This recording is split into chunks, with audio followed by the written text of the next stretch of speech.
ओम मूकं करोति वाचालं पंगुं लंघयते गिरिं यत्कृपातमहं वन्दे परमानन्दमाधवं। कृष्णाय वासुदेवाय हरये परमात्मने प्रणताक्लेशनाशाय गोविंदाय नमो नमः। नमस्कार, स्वागत है आपका आचार्य वाणी में। मैं आचार्य डॉक्टर विक्रमादित्य आपके साथ हूँ। आज का विषय हमारा है वृश्चिक राशि वालों के लिए मार्च का मध्यकाल कैसा रहेगा। देखिए, वैसे तो ग्रह हमेशा परिवर्तन की तरफ जाते ही, हम आपको हमेशा समझाते हैं। मार्च का महीना कई परिवर्तनों को लेकर आ रहा है और ये परिवर्तन वर्षों बाद हो रहे हैं। जी हाँ, वर्षों बाद। ग्रहों की तिगड़ी लगी हुई है, चौकड़ी लगने वाली है और उसके बाद पंचायत भी होने वाली है ग्रहों की। जी हाँ, एक ही भाव में आपकी राशि के दृष्टिकोण से देखिए, बुद्धि के अंदर ये बहुत अजीब स्थिति है। आपकी बुद्धि में यदि आप देखें पंचम भाव में, तो इस वक्त क्या है, 3 ग्रह एकत्र हैं। सूर्य वहाँ पहुँचने वाले हैं, पीछे पीछे शनि पहुँचने वाले हैं। और ग्रहों की स्थिति समझें, सारा खेल बुद्धि का होता है।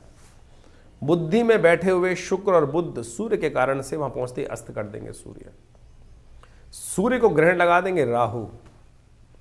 पीछे शनि महाराज भी बड़ी जल्दी से पदार्पण करने वाले हैं इसी मार्च के अंदर। तो ये जो उठापटक ग्रहों की है, आपको बुद्धि का खेल समझना है।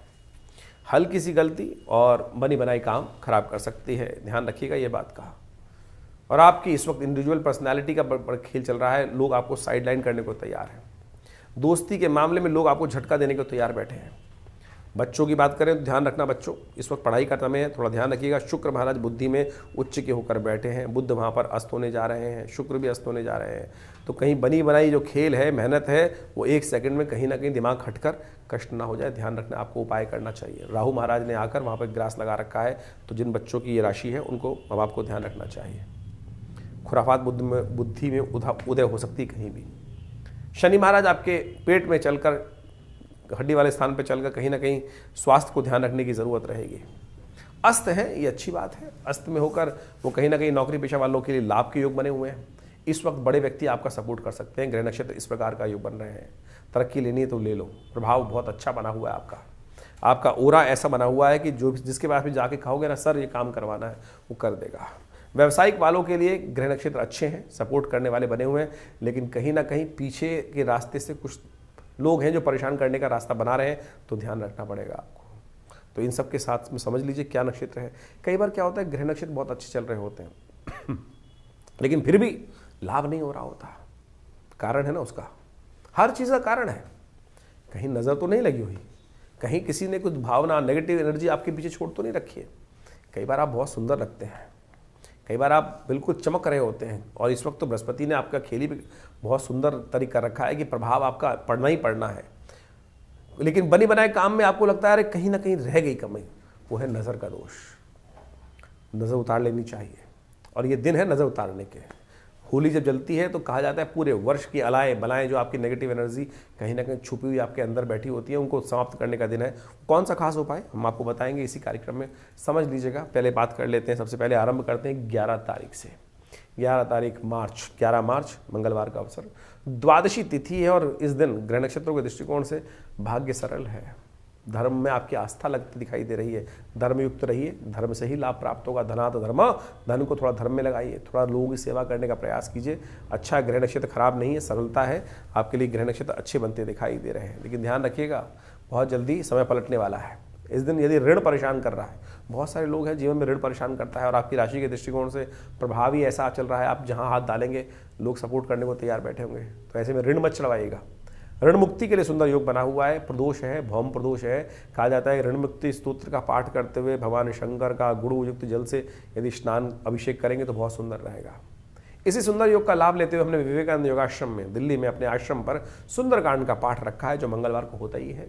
आप भी उसमें सम्मिलित हो सकते हैं। गृह शांति महायज्ञ भी रखा है, उसमें भी आप सम्मिलित हो सकते हैं, जो शाम को 5 बजे से लेकर रात्रि में भंडारे के साथ, सवामनी भोग के साथ, सुंदर आरती के साथ, भजन के साथ रहेगा। हनुमान जी को चोला चढ़ेगा। आप भी सादर आमंत्रित हैं। अपने नाम से भी कराना चाहें तब भी आप फ़ोन पे बात कर सकते हैं, अपना स्थान आरक्षित कर सकते हैं। 12 तारीख बुधवार का अवसर, त्रयोदशी तिथि है इस दिन और ग्रह नक्षत्र परिवर्तन की तरफ जा रहे हैं और आपके कर्म के अनुसार से लाभ देने के लिए सुंदर योग बना रहे हैं। कर्म से भागे, मेहनत से भागिएगा मत।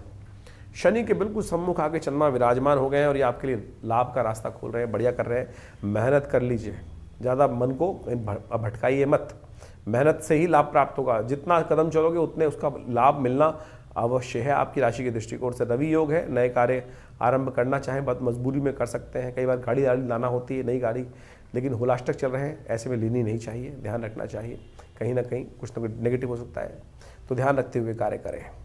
13 तारीख बृहस्पतिवार का अवसर, होली का महापर्व, 2 दिन छोटी होली आरंभ हो रही है, बड़ी होली कल है, सुंदर खेल का पर्व है, आपके लिए बहुत शुभ हो। चतुर्दशी तिथि है, उसके बाद पूर्णिमा तिथि इस दिन पड़ेगी। ग्रह नक्षत्रों के दृष्टिकोण से योग आपके लिए अच्छा बना हुआ है, कई मामलों में लाभ की स्थिति बन रही है आपके लिए, और ऐसे में आपका वर्चस्व बढ़ सकता है, ऐसा योग बनता दिखाई दे रहा है। मन शांत रहता दिखाई दे रहा है आपकी राशि के दृष्टिकोण से। लेकिन कष्टों को निवारण करने की रात है, महारात्रि है, होलिका महारात्रि, इस रात्रि को बुलाया जाता है होलिका महारात्रि। चमत्कार हुआ था इस दिन, जी हाँ, चमत्कार होता है इस दिन। भक्त प्रहलाद जो हिरण्यकश्यप का पुत्र था, और ऐसे में उनके ऊपर चमत्कार हुआ, जलते से बच गए, यानी जो जलाने की कोशिश कर रहे थे वो जल गए, जलने वाले जल गए, जो जलाने वाले थे वो जल गए, जो जिनको जलाना चाहते थे वो बच गए। ये चमत्कार का दिन है।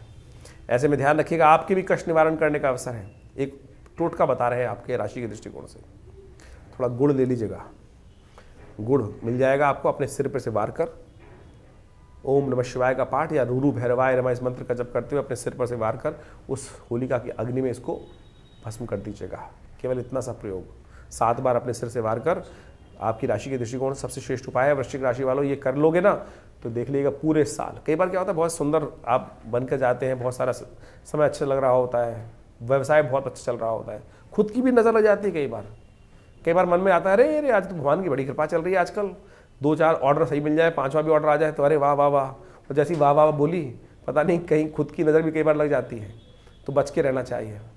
और उसके बाद जब सोचते हैं कई बार, अरे भैया किसकी नज़र लग गई, तो ध्यान रखो, उसको उतारने का तरीका बता रहा हूँ आपको। ये सुंदर योग है, इस दिन ये कर लीजिएगा, जो होली का अग्नि है उसमें डाल दीजिएगा।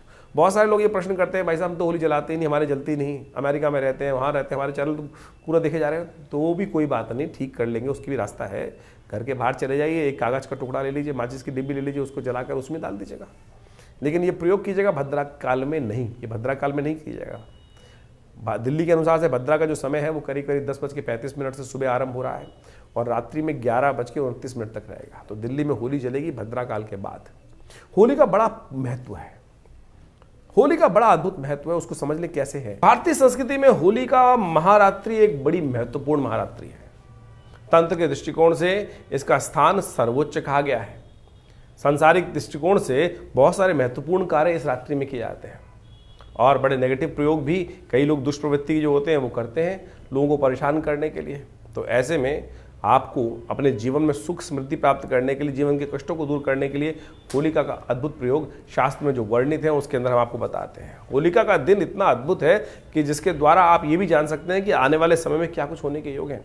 होली की जब जलाई जाती है तो विशेष तौर पर उसका धूम्र उपस्थित होता है, अग्नि की लपटें उठती हैं। वो लपटें जिस दिशा में जाएं उसके अनुसार से उसका प्रभाव शास्त्र के दृष्टिकोण से बताया गया है। और जो राजा इत्यादि होते हैं, शासन तंत्र होता है, उसके अनुसार से आने वाले भविष्य की गणना भी उस दृष्टिकोण से कर सकता है कि उस क्षेत्र में कैसे योग बनने वाले हैं।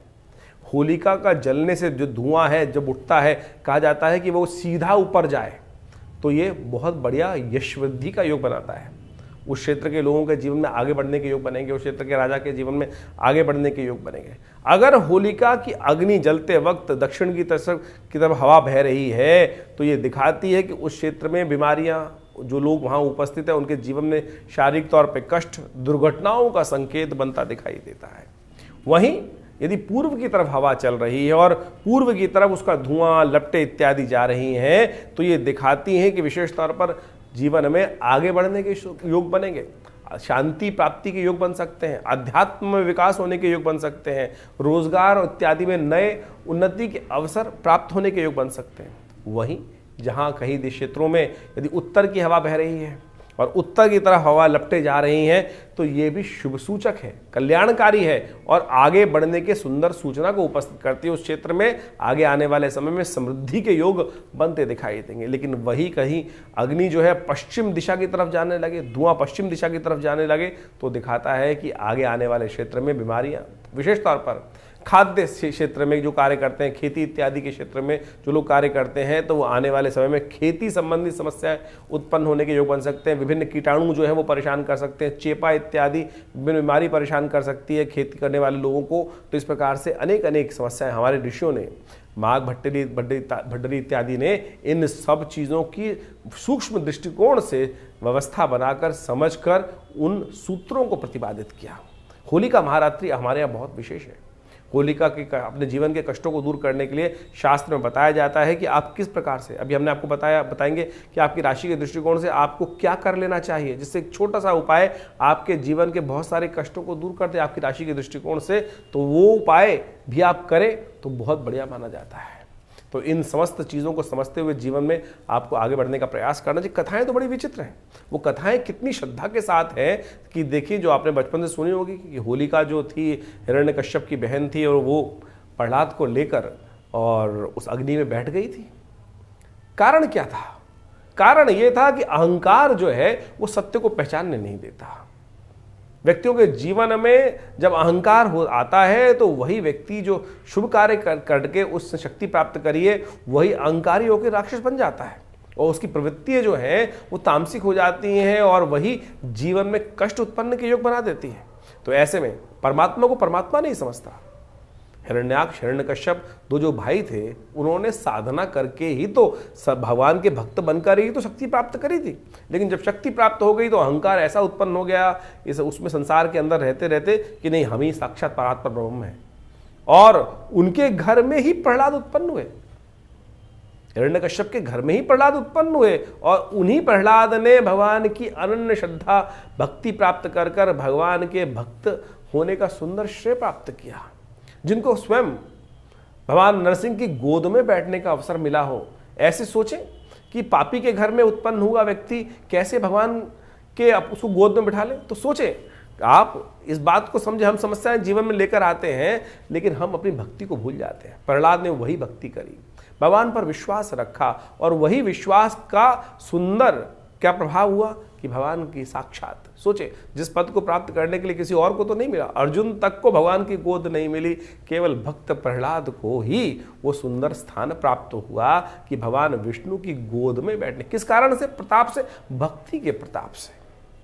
भक्ति के प्रताप से वो वहां उस गोद में अवस्थित हुआ। ये घटना कितनी सुंदर दिखाती है कि आप सोचें कि जब हिरण्यकश्यप ने जिस प्रकार से प्रहलाद को अनेक प्रकार से त्रास देने का प्रभाव उत्पन्न किया, अनेक प्रकार से त्रास दिए, कभी पहाड़ से उठा फेंका दिया, कभी हाथी के पैर से नीचे कुचलवाने का प्रयास किया, कभी विष देने का प्रयास किया, लेकिन अंत में होलिका कहती है कि मेरे पास साधना से प्राप्त हुई एक ऐसा वस्त्र है कि जिसको मैं पहन के अग्नि में बैठ जाऊं, अग्नि जलेगी नहीं। भगवान का प्रताप है, आशीर्वाद है। लेकिन सोचे, भगवान का आशीर्वाद, प्रहलाद को लेके बैठूंगी, प्रहलाद जल जाएगा, मैं नहीं जलूंगी। और जब बैठती है उस अग्नि के अंदर, उस आग के अंदर जाके स्वयं बैठ जाती है, तो भगवान का चमत्कार देखें कि वो जो साक्षात भगवान का अमृत उसको प्राप्त था, भगवान का आशीर्वाद प्राप्त था, ब्रह्मा जी का आशीर्वाद प्राप्त था कि जिसको चद्दर को ओढ़कर वो बैठी थी, जिस मंत्र को जप करती हुई बैठी थी, उसका प्रभाव उसके लिए नेगेटिव हो गया और प्रहलाद वहां जाकर बच गए। वो साक्षात दिखाता है। और अगले दिन जब प्रहलाद बच के निकले तो लोगों ने भस्म से होली खेली। वही वास्तविक होली है। आज सिंथेटिक रंगों का उपयोग करते हुए लोग अनेक प्रकार से वो उपयोग कर लेते हैं, कोई रंग ला रहा है, कोई कुछ और ला रहा है, किस प्रकार से, लेकिन वास्तविक होली वही है जो उस भस्म से खेली जाए। तो अगले दिन सुबह जाकर जहाँ होली जलाई जाती है वहाँ टीका अवश्य उस भस्म का लगाकर अपने माथे पर अवश्य लगाना चाहिए। कहा जाता है कैसी अलाएं बलाएं हो, भगवान की कृपा से उन सबको ठीक होने का योग बन जाता है। इस बात ध्यान रखिएगा, होली जलाने का जो मुहूर्त है वो करीब करीब रात्रि में, दिल्ली के पंचांग के अनुसार से करीब रात्रि में 11:30 बजे के बाद ही बनेगा, क्योंकि करीब करीब 11:29 तक भद्रा विद्यमान रहेगी। तो इस बात का ध्यान रखना चाहिए कि 11:29 के बाद ही होली का जो भद्रा के अंतकाल होने के बाद ही होली जलाई जानी चाहिए। लेकिन आज तो होली जलाने का मतलब केवल अग्नि को जलाना ही हो जाता है, कैंप फायर के तौर में लोग उपस्थित कर देते हैं। ना ना ना, इस अग्नि के द्वारा ही आप बहुत सारे कष्टों को दूर कर सकते हैं। आपने अपनी राशि के अनुसार से जो उपाय आपको बताए जा रहे हैं उसके द्वारा आप कर ले वो छोटे छोटे उपाय, छोटे छोटे टोटके कि छोटी छोटी चीज़ें अग्नि में उपस्थित कर कर अपनी अलाएं बलाएं पूरे साल में किए हुए नेगेटिव जो एनर्जी है उन सबको उस यज्ञ की अग्नि में आप भस्म कर सकते हैं। अग्नि ही है तो उसमें विभिन्न तौर पे वो अग्नि जो में सामग्री उपस्थित की जाती है वो उसी प्रकार से समझाती है। इसके साथ साथ होलिका का पूजन का समय जो रहेगा वो करीब करीब सुबह 10:30 से पहले ही रहेगा, क्योंकि 10:30 बजे के आसपास से वो 10:35 पर दिल्ली के पंचांग के अनुसार से बात करें तो होलिका जो भद्रा है वो आरंभ हो जाएगा। तो होलिका का पूजन जो हो वो 10:35 से पहले पहले कर ले, और रात्रि में जब होली जले तो करीब करीब 11:29 पे भद्रा खत्म होगी दिल्ली में, और उसके बाद ही होलिका जलाने का विधान शास्त्र में बताया गया। इस बात का ध्यान रखते हुए कार्य करना चाहिए। तो वृश्चिक राशि वालों, आपने सुंदर रूप से इस प्रकार का महत्व समझा ही। अब जो पुनः उपाय बता देते हैं आपको समझा देते हैं, भूल गए होंगे। गुड़ की छोटी सी डली चमत्कार कर देगी, आपकी अलाएं बलाएं हर लेगी। होलिका की अग्नि में इसको अपने सिर से वार कर अर्पित कर दीजिएगा। ये बहुत सुंदर योग है, अवश्य लाभ प्राप्त करेंगे। लेकिन घर में प्रयोग मत करना ये वाला। कई लोग तथाकथित तौर पर ज़्यादा विद्वान होते हैं और कई बार तो उन्होंने ऐसे रोग बता दिए। आजकल तो सोशल मीडिया का ज़माना है, एक से एक उद्भट विद्वान हमारे यहाँ और सोशल मीडिया पे उपस्थित हैं। उनके ज्ञान की क्या पारावार है। कहते हैं भैया अपनी घर की गैस के ऊपर ही बाहर चला, घर में गैस पे चला दो, वो नेगेटिव एनर्जी रहेगी क्या, फिर घर में ही घूमेगी, फिर क्या फ़ायदा उसका। घर के बाहर जाके उपाय करने का प्रयास करना वो अच्छा रहेगा। ये टोटके हैं, बिल्कुल करना चाहिए। इस दिन नवान्न अन्न भक्षण का प्रयोग किया जाता है। भारतीय संस्कृति में किसान जो होते हैं अपनी फसल भगवान अग्निदेव को अर्पित करते हैं। तो ये भारतीय संस्कृति है, चमत्कारी संस्कृति है, लाभ इसका लेना चाहिए। 14 तारीख शुक्रवार का अवसर, होली आप सबको बहुत शुभ हो। रंग खेलने का अवसर है, महारंग है, पूर्णिमा की सुबह उदय तिथि है, चंद्रमा का जन्म दिवस है। जी हाँ, चंद्रदेव जिनको हम देखते हैं नित्यपति, उनका जन्म दिवस है। अनसुईया के गर्भ से इस दिन जन्म लिया उन्होंने। तो कहा जाता है भगवान चंद्रदेव को इस दिन पूर्णिमा के दिन उनको अर्घ देना चाहिए। थोड़ा शंख में जल लेकर, दूध लेकर ओम चंद्रमसे नमः, ओम शांग श्रीं शौं चंद्रमसे नमः, इसके द्वारा उनका अभिषेक करना चाहिए। और साथ साथ इस दिन सूर्य भी परिवर्तन की तरफ जा रहे हैं। ग्रह नक्षत्रों के दृष्टिकोण से आप देखें तो आपकी राशि में विशेष तौर पर गजकेसरी योग बनकर निर्माण हो गया है और ये बहुत शुभ है आपके लिए। बृहस्पति से दृष्ट होगा, सप्तम भाव में बैठे बृहस्पति लाभ वाले भाव में चंद्रमा को देखकर सुंदर रूप से 3-4 दिन के लिए तो बहुत अच्छा योग बन रहा है आपके लिए। लाभ के योग अच्छे से मार्ग खुलते दिखाई दे रहे हैं। इसका उपयोग आनंद भाव से कीजिए, समय का उपयोग करेंगे तो अच्छा रहेगा।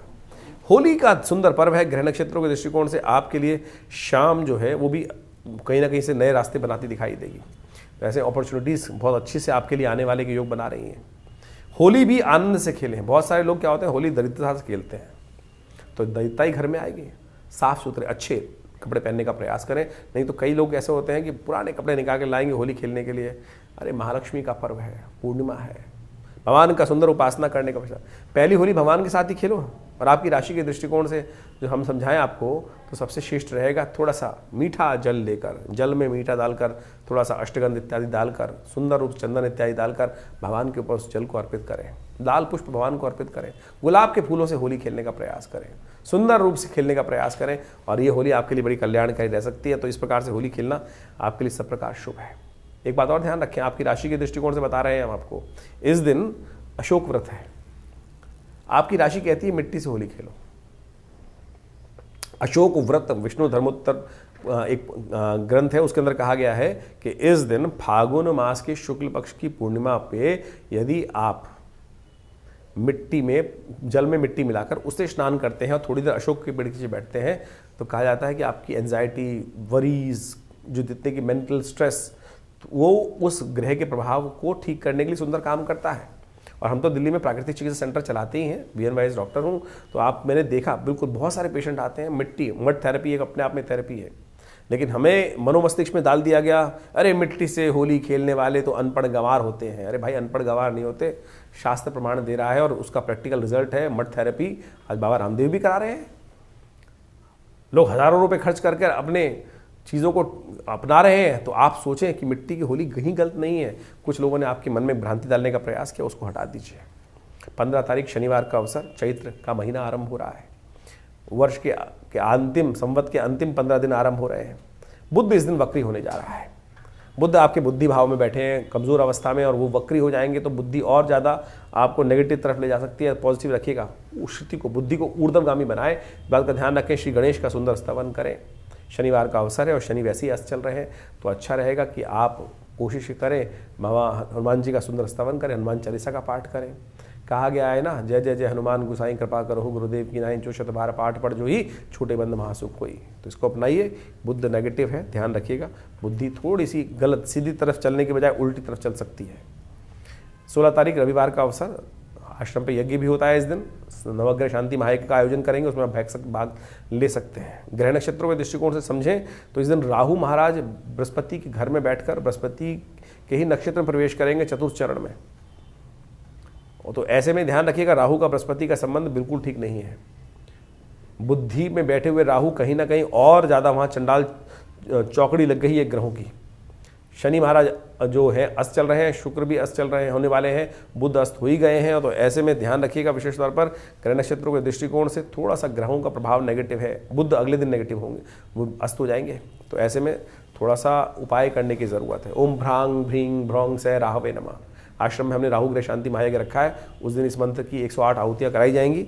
आप अवश्य करें, घर में बैठ के भी कर सकते हैं। आप हमारे फेसबुक पे जाकर लाइव देख सकते हैं, यज्ञ में भाग लेकर यज्ञ भाव को, मंत्रों को सुन सकते हैं। उसे कहीं ना कहीं नेगेटिव योग हटेगा। बिल्कुल सर्वार्थ सिद्ध योग है। नए कार्य आरंभ करने के लिए मुहूर्त बन रहा है, कुलाष्टक समाप्त होने के बाद पहला मुहूर्त है, इसका लाभ ले सकते हैं नए कार्य आरंभ करने के लिए। 17 तारीख सोमवार का दिन है, तृतीया तिथि है इस दिन, और ग्रह नक्षत्रों के दृष्टिकोण से बुध अस्त होने जा रहे हैं, साथ साथ भद्रा का योग पूरे दिन विद्यमान रहेगा। तो ऐसे में जो बुध के अस्त होने से थोड़ा सा ग्रहों का प्रभाव जो है, ऐसे में विश्व के दृष्टिकोण से थोड़ा भारी दिखाई देता है। कोई भी कार्य आरंभ करते हुए बुद्धि की आवश्यकता होती है। ऐसे में सानिध्य लें, किसी अच्छे से विचार, हर कार्य को विचार करने के बाद करें। जल्दबाजी, जिद में अड़कर कोई न कार्य करें। इस राशि में दृष्टिकोण से इस वक्त क्या है कि बृहस्पति कहीं ना कहीं कोई उत्पात मचाने को तैयार बैठे हैं, और हल्की सी गलती भारी पड़ सकती है। इस बात का ध्यान रखते हुए कार्य करना बहुत ज़रूरी है। तो आपको अच्छा है कि इस दिन गणेश जी का सुंदर स्तवन करें। आपके चंद्रमा परिवर्तन करके 12वें भाव में पहुंच गए हैं, ये जुर्माना नुकसान करा सकते हैं। रूल्स को फॉलो करते हुए कार्य करें। कहीं बाहर तैयार खड़ा हो सकता है, साथ में हाइट देकर, रास्ता देकर, आ जाओ भाई साहब, तो लाल बत्ती जंप करके आए हो, साइड में पकड़ लिए जा सकते हो। तो इसलिए रूल्स का फॉलो करना बहुत ज़रूरी है। ऐसे में उपाय के तौर पर बुद्धि के देवता गणेश जी का सुंदर स्तवन करें। गणेश चतुर्थी है तो अच्छा रहेगा आपके लिए।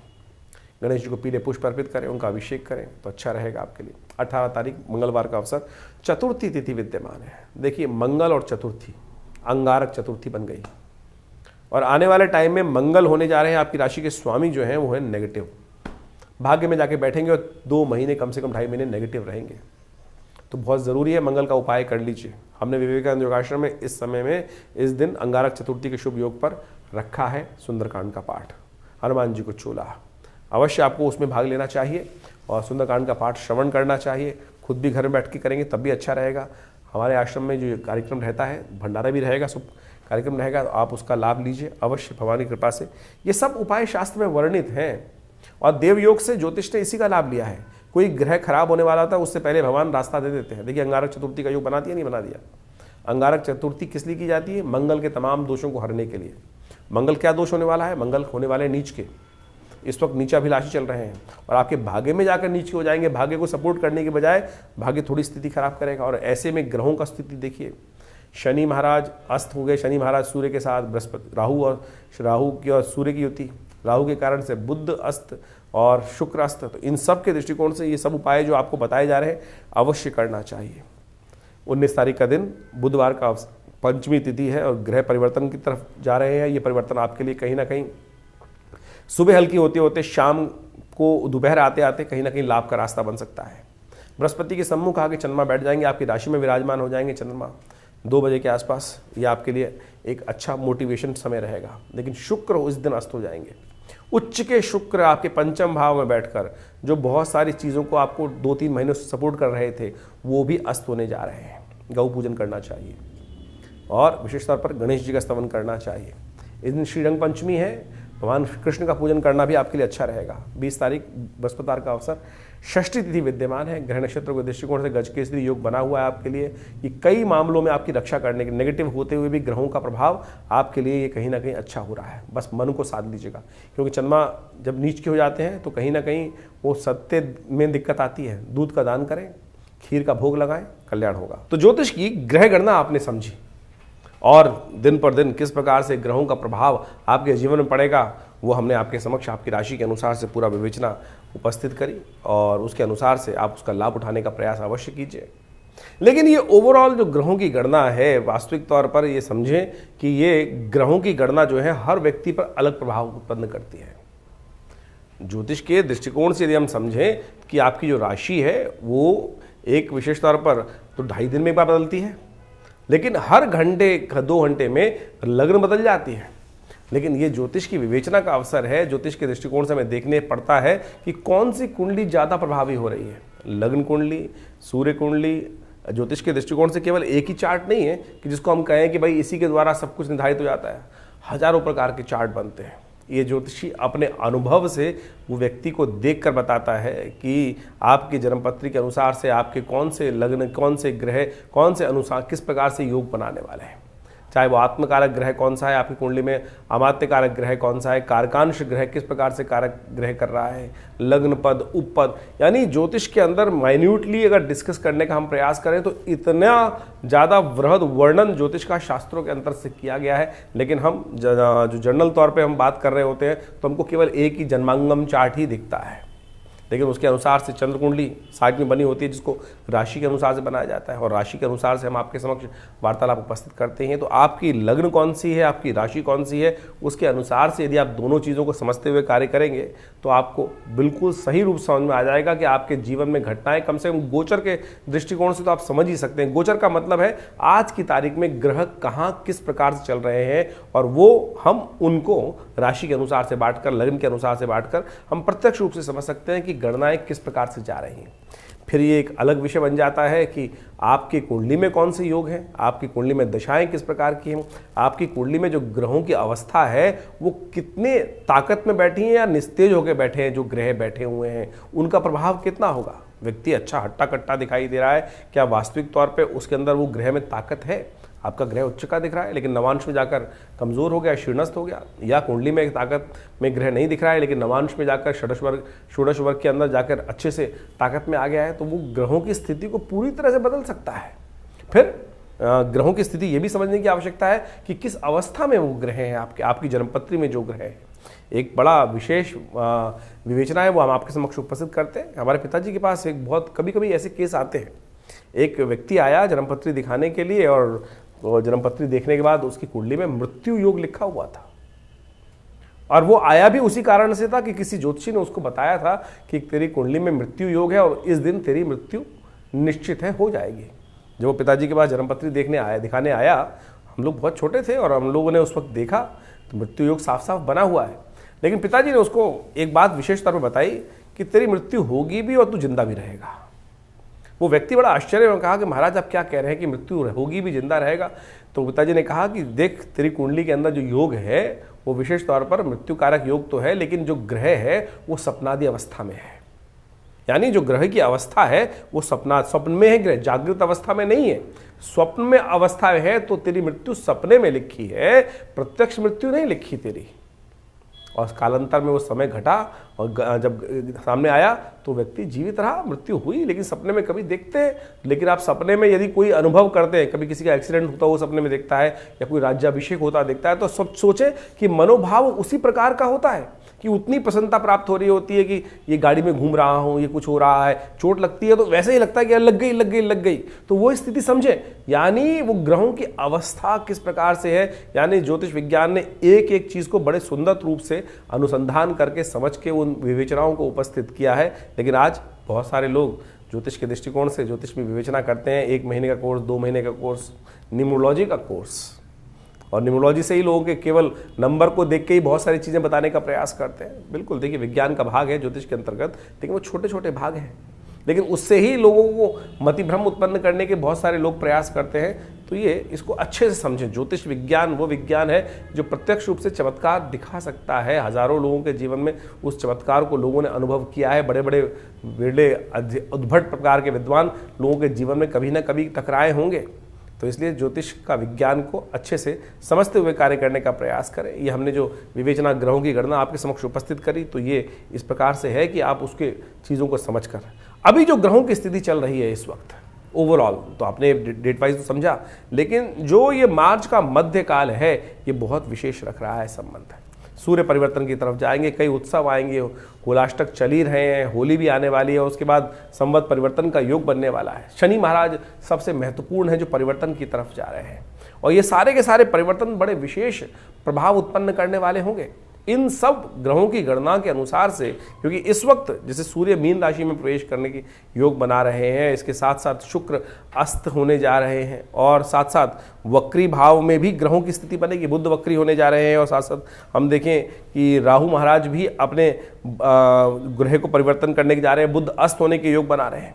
और साथ साथ इन सब परिवर्तनों का प्रभाव बड़ा महत्वपूर्ण पड़ता है, इन सबको अच्छे से समझने की आवश्यकता है।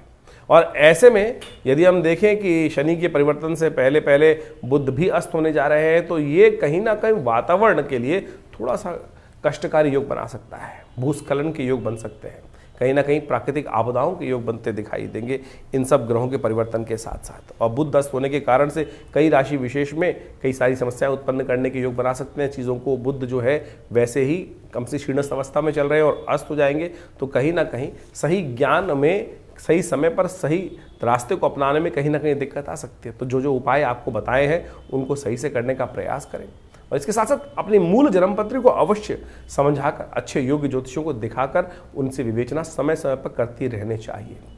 जिससे क्या होता है कि हमें काल को, समय को, हमें विशेष तौर पर समय को समझने में सहायता मिल जाती है, और समय को समझ जाते हैं तो आने वाले भविष्य को देखकर, बहुत सारी चीज़ों को समझकर, पूर्वाभास लेकर हम उन जीवन के कष्टों को दूर कर सकते हैं, आने वाले सुख को आनंद के साथ प्राप्त कर सकते हैं। तो इन सब चीज़ों को समय समय पर समझते रहेंगे तो अच्छा रहेगा।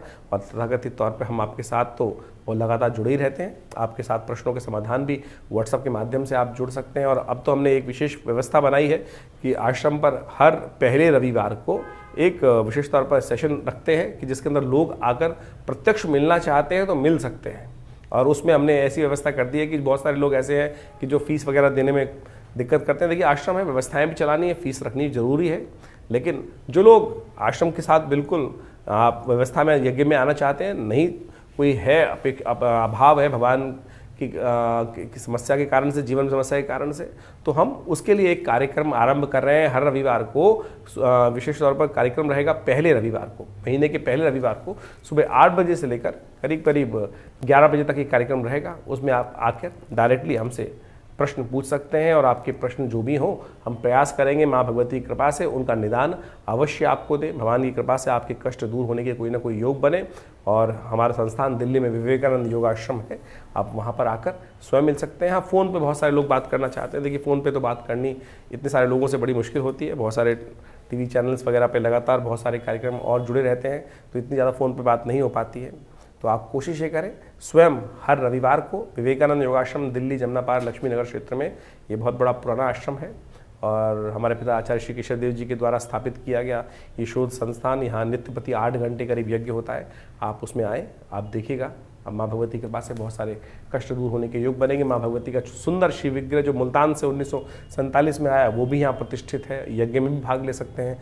भंडारे की सुंदर व्यवस्था रहती है, गौशाला है, सबके आप लाभ लें, आपके जीवन में कल्याण होगा, परिवर्तन का योग बनेगा। माँ भगवती कृपा से कष्ट दूर होंगे। धन्यवाद।